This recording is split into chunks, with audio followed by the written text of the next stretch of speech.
આપનો પરિચય? હું ચિરાગ અશ્વિનભાઈ પરીખ, વકીલ. અને નડિયાદ મહાનગરપાલિકાની અંદર અમે ઉમેદવારી નોંધાવેલી છે. કોંગ્રેસ પક્ષમાંથી અમે ઉમેદવારી નોંધાવેલી છે. મારી સાથેના જે ઉમેદવારો જે છે એમાં એક મતદાર ક્રમાંક નંબર 1 ઉપર અનિરુદ્ધસિંહ ભરતસિંહ પરમાર, 3 નંબર ઉપર કામિનીબેન ભાવેશભાઈ કંસારા અને 4 નંબર ઉપર ચિરાગભાઈ અશ્વિનભાઈ પરીખ અને 5 નંબર ઉપર છાયાબેન કિરણકુમાર પ્રજાપતિ. આજ રોજ અમે અમારો પ્રચાર પ્રસાર કરવા માટે અહીંયા આગળ ભાતીજી મંદિરના પાછળના વિસ્તારની અંદર અમે આવ્યા હતા.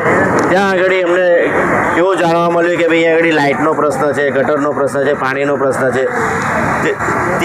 તે પ્રશ્નના નિરાકરણ માટે અમે કાલે મહાનગરપાલિકાના જે ડેપ્યુટી કમિશનર સાહેબ શ્રી જે છે એને આ વિસ્તારના તમામ રહીશોની એક અરજી તૈયાર કરી અને અમે સહી કરાવીને અમે એમને કાલે આપવાના છે. એટલે અમારે એ જોવાનું રહ્યું કે હવે તાત્કાલિક ધોરણે એ એમને શું મદદ કરી શકે છે.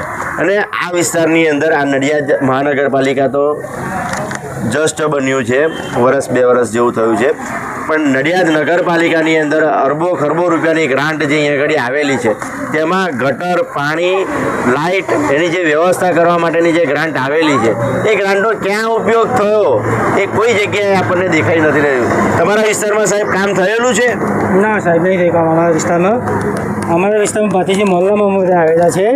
અત્યારે મેં વોર્ડ નંબર 13માં હતા અમે બધા. અત્યારે વોર્ડ નંબર 6માં ભાતીજી મોહલ્લો આખો આવ્યો છે. તો ભાતીજી મોહલ્લાવાળા બધા બાજુના 2 ખેતરમાં બધા બીજા મકાન આવ્યો છે. તે અહીંના મેમ્બર એવું કહેવામાં આવે છે કે તમે 13 નંબરમાં આવો છે, પણ અમે 6 નંબરમાં રહીએ છીએ ને તમને વોટ આપવાના છે. 13 નંબર 6 નંબરનો પ્રશ્ન સાહેબ તમારે નહીં આવડો. તમારી નગરપાલિકા નડિયાદના છો, અમારે નડિયાદનો વિકાસ જોઈએ છે. એમાં વોર્ડ નંબર ના આવે, 6 નંબર 13 નંબર ના આવે. જેથી એ લોકો એમ કહે છે કે તમારા વોટ નથી જોતો અને અમારે કામે નથી કરવું.